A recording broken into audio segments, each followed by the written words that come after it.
prickling my ankles and murmuring of their humility.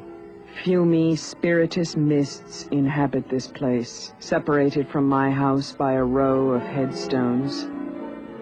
I simply cannot see where there is to get to. The moon is no door. It is a face in its own right, white as a knuckle and terribly upset. It drags the sea after it like a dark crime. It is quiet with the o-gape of complete despair. I live here. Twice on Sunday, the bells startle the sky. 8 great tongues affirming the resurrection. At the end, they soberly bong out their names. The yew tree points up. It has a Gothic shape. The eyes lift after it and find the moon. The moon is my mother. She is not sweet like Mary. Her blue garments unloose small bats and owls.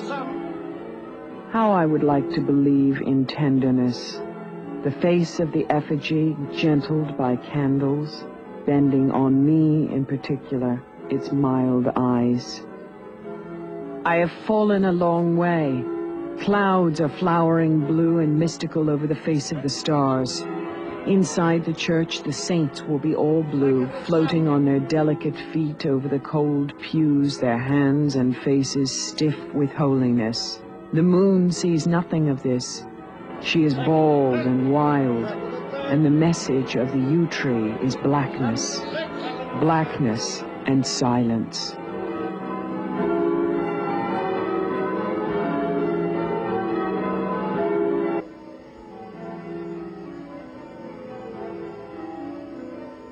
It's a kind of perfect changeover poem where she's speaking. All the stuff is being cast away, which is what she's talking about in the aerial poem as well. Casting away shells so that the naked person is there.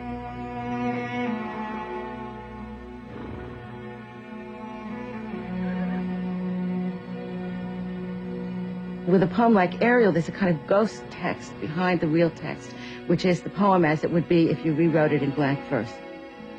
The poem itself seems to me the most extraordinarily beautiful thing because it's got the two elements that were in her. That is, it's immensely disciplined. It's got all that 50s apprenticeship in, and at the same time it's totally free. The rhymes have become subtle and internal. The actual scheme of the thing is very intricate, very ingenious. There isn't a spare fragment of a word in it. Everything matters. It's about getting on this horse and being released from all troubles. It's just go. Ariel. Stasis in darkness. Then the substanceless blue pour of tour and distances. God's lioness, how one we grow. Pivot of heels and knees. The furrow splits and passes. Sister to the brown arc of the neck I cannot catch. Nigger eye berries casting dark hooks. Black sweet blood mouthfuls. Shadows. Something else hauls me through air, thighs, hair. Flakes from my heels. White Godiva iron peel, dead hands, dead stringencies. And now I foam to wheat, the glitter of seas.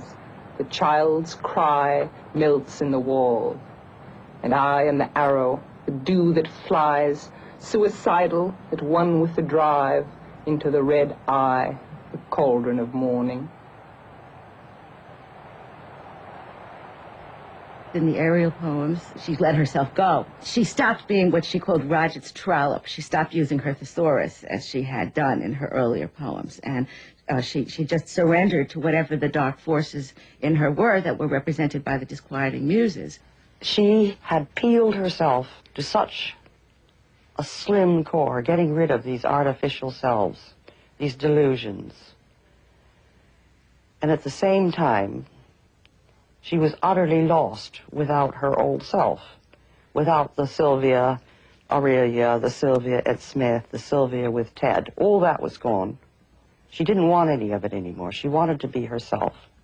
Probably Sylvia saw all women as rivals, thinking about it. She obviously felt insecure with Ted right from the beginning, but nobody would have known it. Assia went to Devon to visit, but Assia fancied poets. I think she'd had 3 or 4. And her latest poet husband was no great interest to her. Nothing compared to Ted Hughes, who by this time was really very famous. Sylvia must have been full of jealousy. Her great marriage to her prince was always a gift she was going to give Aurelia. This tremendously happy marriage. Of course, it was all in her head, really. And of course, it had all fallen apart. The implication that he went off with Assia is absolutely false. He left for a whole lot of reasons. Sylvia had been steadily punishing him, making scenes, carrying on as no one who didn't see it can imagine. He said the worst thing that happened was when she broke my work. She was pathologically jealous. She was brilliant. She was dazzlingly intelligent. She was unbelievably talented in every way. But it was a sort of unwisdom, a sort of lack of self-criticism and a sort of self-justification, which gave her an absolute blind spot about cause and effect. If you continually punish someone when there's no reason to punish them, something is going to go eventually. She was full of anger. I mean, anger, after all, is part of grief. It's part of the process of mourning, as they say. That if somebody dies, and they die very suddenly, you may feel stricken with grief because they're not there, but you also feel very angry. You feel you've been abandoned, yeah? So you feel kind of storming anger. Very difficult to express, I mean, say, because it's not appropriate when there's a death in the family. It is totally appropriate when a marriage breaks up. Suddenly she had her occasion.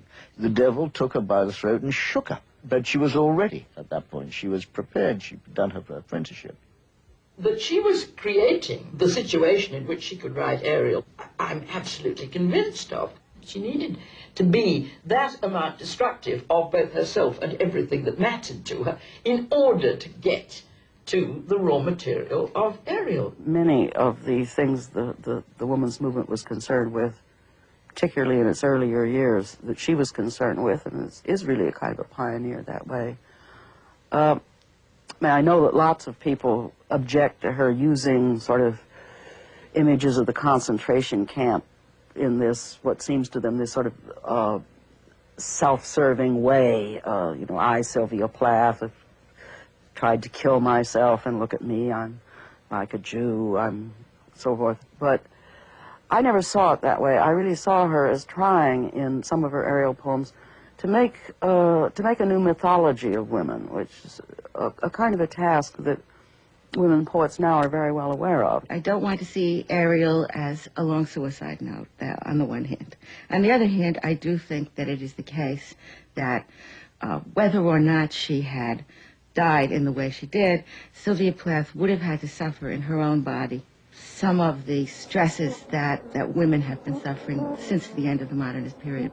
Those last poems are about facing your demon. They're about facing what you really feel rather than what you think you should feel. In order to write those last poems, she shed all the earlier poetic formulae that she had acquired during her long apprenticeship. Otto E. Plath was absolutely chucked inside Sylvia Plath. There, everywhere with her, as if he was sort of turning the key that made her move. And in order for her to be a real person, Sylvia had to move her father outside of herself. It was hatred of that slavish bit in herself that had got stuck to this probably imaginary father. Daddy was the only poem that she ever read to me. And for years afterwards, when word came about, after Sylvia was dead, of course, and she became rather famous, and word was spread around about the hate in that poem. How could anybody be so vicious and revengeful and full of hate toward their father? Of course I knew it wasn't that at all.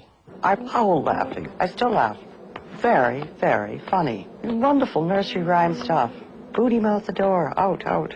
Wonderful. I knew Sylvia didn't hate her father 10 minutes before.